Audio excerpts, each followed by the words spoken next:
अनेकों बार भगवान विष्णु की भांति भगवान शिव ने भी अवतार लिया है। भगवान शिव द्वारा लिया गया ऐसा ही एक अवतार है बटुक अवतार। बटुक का अर्थ होता है छोटा बच्चा।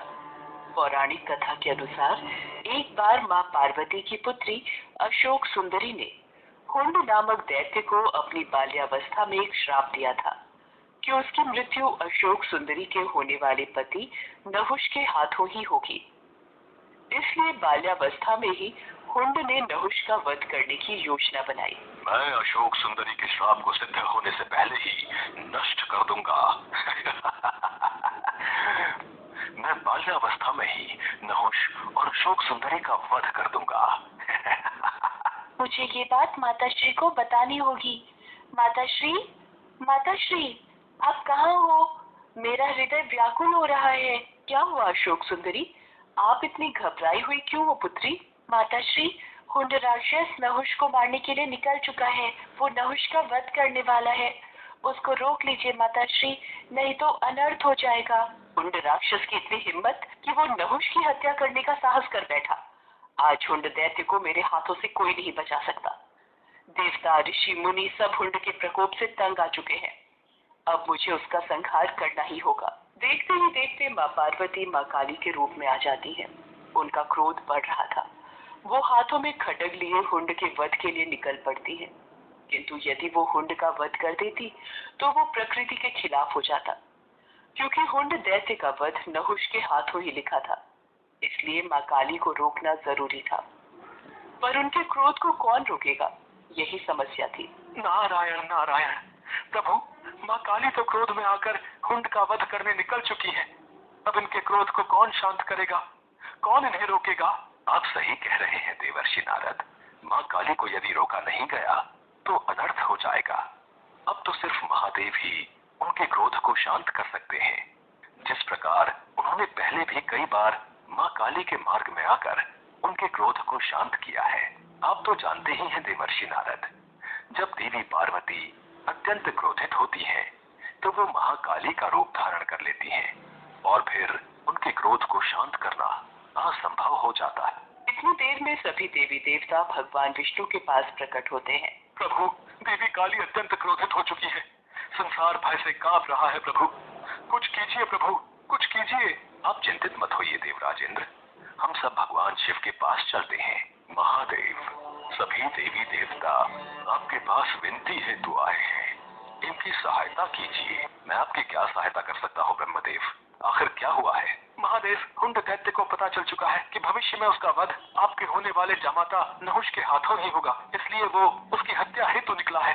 देवी पार्वती इसी कारण क्रोध में आ गई है और उन्होंने माँ काली का रूप धारण कर लिया है। अब उनके क्रोध को केवल आप ही शांत कर सकते हैं देवाधिदेव। काली के क्रोध को शांत करने के लिए मुझे उनके सामने जाना होगा। सभी देवी देवताओं को आश्वासन देकर भगवान भोलेनाथ देवी काली के समक्ष प्रकट होते हैं। देवी काली क्रोध की अग्नि में जल रही थी। वो भगवान शिव को अपने सामने देखकर विशाल रूप धारण कर लेती हैं और उनका क्रोध अत्यधिक बढ़ जाता है। शिव जी भी उन्हें रोकने के लिए अपना विशाल रूप धारण कर लेते हैं। रुक जाओ देवी पार्वती, शांत हो जाओ। नहीं, अब मेरा क्रोध तभी शांत होगा जब मैं हुंड दैत्य का वध करूंगी। देवी पार्वती, यदि आपने हुंड का वध कर दिया तो हमारी पुत्री अशोक सुंदरी द्वारा दिए गए उस श्राप का क्या होगा? वो श्राप व्यर्थ जाएगा। आप उस श्राप की मर्यादा को कैसे भंग कर सकती हो?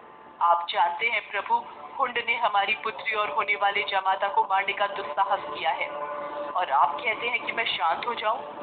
नहीं। देवी पार्वती, आसमान की ओर देखिए। सभी देवी देवता आपके इस रौद्र रूप को देखकर घबरा रहे हैं। शांत हो जाओ पार्वती, यही संसार के हित में है। नहीं, अब मुझे कोई शांत नहीं कर सकता।